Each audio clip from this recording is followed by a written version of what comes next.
Good morning, everyone. Here we are back in the studio. This is day 3 of me doing stuff with the band Dieback. And I put up that little video yesterday of how I'd set up some guitars and stuff in the room over here, which was really fun. And it kind of really occurred to me to record little videos as I'm doing recording sessions. So I thought I might just do another one really quick. Since everything's set up, I'm here a couple of hours before the band is. As I said, that's good preparation. I've got a few things to do. I've got to edit a couple of tracks and really quickly and go through some bits and pieces, set up some mics on some guitar cabs and whatnot. But I just want to have a look at the drum setup for today. It's one of those weird ones in that it's kind of the same as what I always do, but it's slightly different because of the way that the drum kit is set up. So, I'll have a quick little chat through the mics and the positioning, and then might bring I'll go into the control room and just sort of show what it sounds like as well.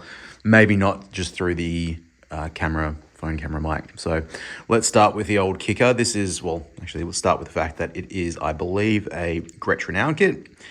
Sounds really good. I think I like every single Gretsch kit I've ever heard. I've got a very cheap Catalina Birch kit that, I didn't say it's cheap. I paid like $250 for it. That sounds awesome. This is, I believe, a step up from that, but it sounds really great. So we've got a 22-inch kick, 22-inch by, I don't know, probably 18 or something like that.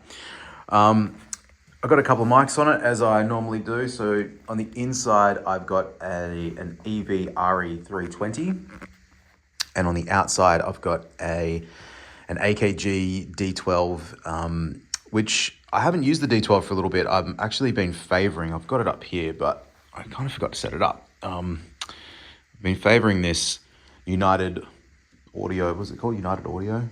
Or Studio Technology or something like that.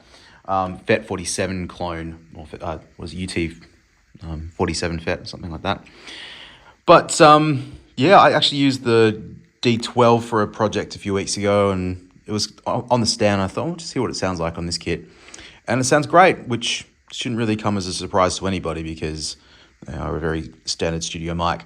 As for the inside kick, I've been favoring the RE320 for the last maybe 12 months or so.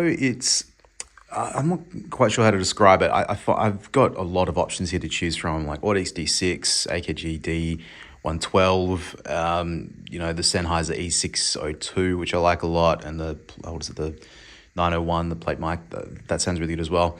Kind of find like the 320 gives me like plenty of attack, plenty of boof. It doesn't sound overly processed, overly scooped, and also overly boomy. And I think some of those mics, like the D6, I've got a bit of a love-hate with. It can be a very short, sharp sound, and so it works in some applications, but as like a really good starting point, the 320 has been great, and I just shove it all the way in the mic, in the drum there, maybe about like halfway into it actually. It's a pretty long mic, so you can get it in pretty easily without it toppling the stand over. So that's set up on the kick drum. The outside kick being the D12, which is this guy right there. It's pretty big, like booming sound in a good way. I'm probably leaning more towards the inside kick, and then just filling out a little bit of extra bottom with the outside kick. But that's the starting point. We've got a couple of snare mics over here, which, I'll talk about this in a second, but you can see there's an SM57 squeezed in between the rack tom and the hi-hat and the cowbells. There's also an SM57 on the snare bottom as well. It is always my go-to miking position. Actually, that mic looks like it's tilted a tiny bit. I might have to move that around a little bit before we start doing some more drums today. 57s to me just sounds like snare.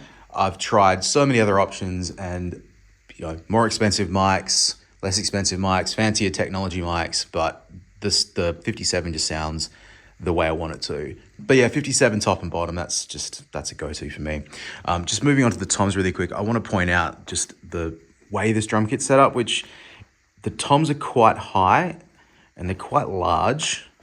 There's a 14-inch rack over there, and they're angled quite low. So my usual go-to for toms is something like this guy, which is a Sennheiser MD421.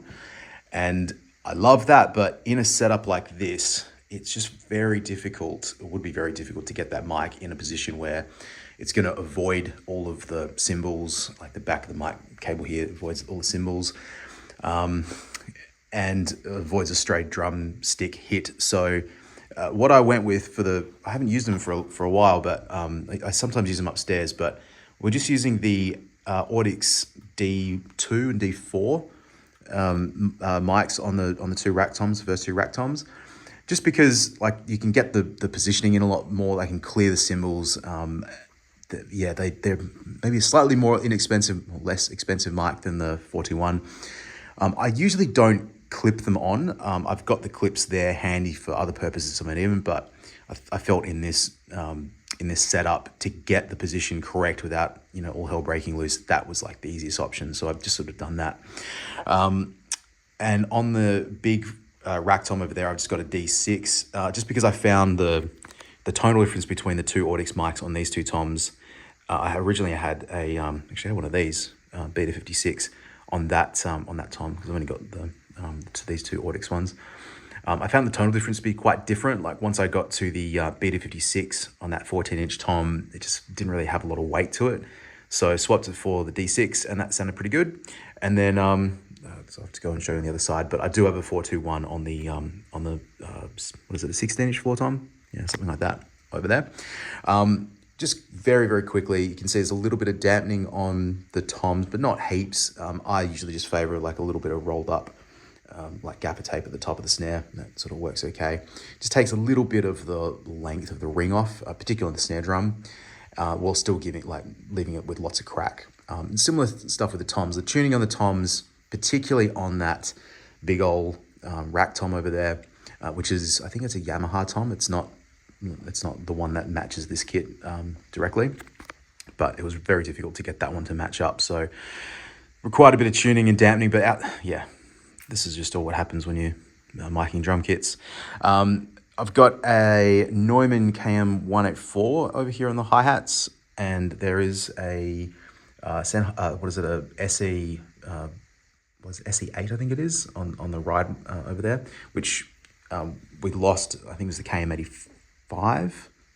Yeah, the KM85. It's a KM84 or 184. It's a KM84. I think we lost the KM85 recently, just stopped working or maybe got hit with something or dropped, but it was replaced with these SE8 mics, which they sound awesome. I've used them on overheads for a few projects and acoustic guitars, and I just got it there as a spot mic on the ride cymbal.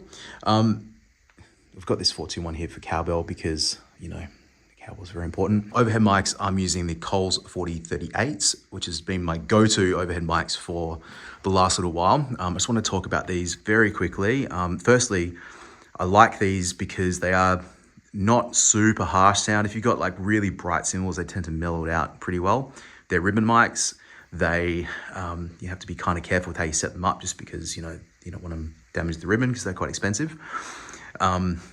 What I found difficult with this kit, and if you have a look at it from the front here, so there's a kick drum in the middle, the snare's kind of off to the center, off center right there, and the floor tom and everything like that, it's all a little bit asymmetric. So to mic the drum kit with the stereo image just kind of looking like, there's the ride there and there's the hats there, you get this like weird thing where the snare just feels like it's pulled off to the middle.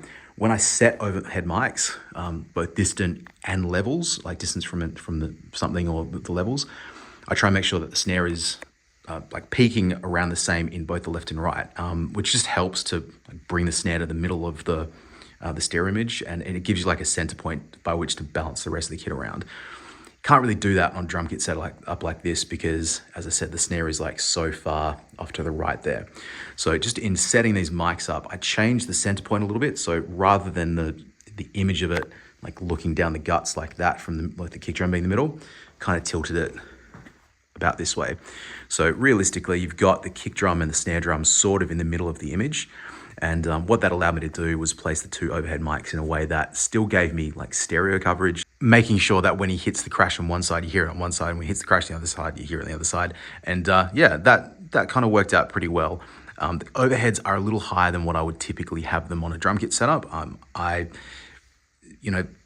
kind of just ripped it off this Warren Hewitt video I watched ages ago where it's like 118 or 116 centimeters from the snare drum is where he puts the overhead mics, and tried it. It sounded all right. So I just kind of did that because most of the time I just used to eyeball it. But that's given me a drum sound that I've felt pretty consistent. With this, because the cymbals are so high and the toms are so high, you just can't get the mics that like low down without causing some weird stuff on the cymbals. So I've had to lift everything up a little bit higher than I would normally have it. I did measure it. It's about 130 centimeters from the snare, but it sounds really great. One thing with doing overheads is just here on the cymbals, like, you can see it moves around a bit like that. So you've got to be a little careful with where you place mics in relation to the cymbals, because it flopping around as much as it does, the proximity of the mic to like each side of the cymbal can make it sound like really whooshy when you actually listen back to it. So the easiest way to avoid that is just to get the mics up a little higher. I mean, you can tighten up the cymbals too, but I just try and give just a bit of distance from the cymbal themselves, and that tends to mellow it out. So again, that's why the overheads had to come up, as otherwise they'd be probably down more about that level, which is getting a little bit close to me. So that's the majority of the kit as it is. Like I tend to do this spaced pair a lot, and Cole's 4038s is the number one for me, or has been since we got these mics a couple of years ago. I like condenser mics too. We've got some really great 414 EBs that I love using on overheads too. But yeah, the Coles have just been the go-to for me. You can notice they aren't on the same like plane. Like that one is a little higher than the other. Once again, that's just the distance to the snare that I'm most worried about, just trying to maintain like a good relationship between the two overhead mics in the stereo image. So last drum setup thing here is in the corner. We've got these Warm Audio 4-on-4 clones. There's one on that side and there's one on that side. These are both in omnidirectional mode, just trying to capture the ambience of the room, just in case I want to sneak that into the mix at all when I'm mixing it. This was not. It's not the world's biggest room. It's not the world's smallest room either. It's a pretty good size for drums, and it has a nice like reflective quality to it. So by just treating the room mics in a certain way, you can get a pretty big bombastic drum sound. If you want to lengthen and add all of that, I typically just chuck some more reverb on it. And that's really the crux of the drum sound. Not much. I don't think there's anything else more to say to it. I tend to do a very similar drum mic up with most bands I work with. Like I love experimenting and trying different mics out in different positions and stuff. But it just depends. Like it depends on the band you're working with. It depends how much time you got, how much money there is. If I had an entire week just to get a drum sound, then maybe this would look a little bit different. But in reality, I had a couple of hours to make sure the positionings was all correct.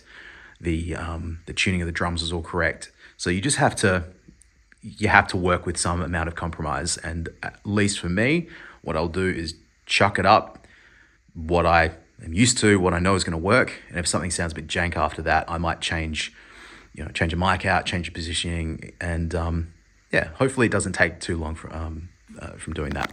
So I'm going to probably leave this part here because you've seen what the positions are like. I might actually just quickly move a couple of mics back into position because they've clearly been bumped a little bit and the drummer didn't notice during the session. And I might take you into Pro Tools and I'll just give you a quick listen to what it all sounds like.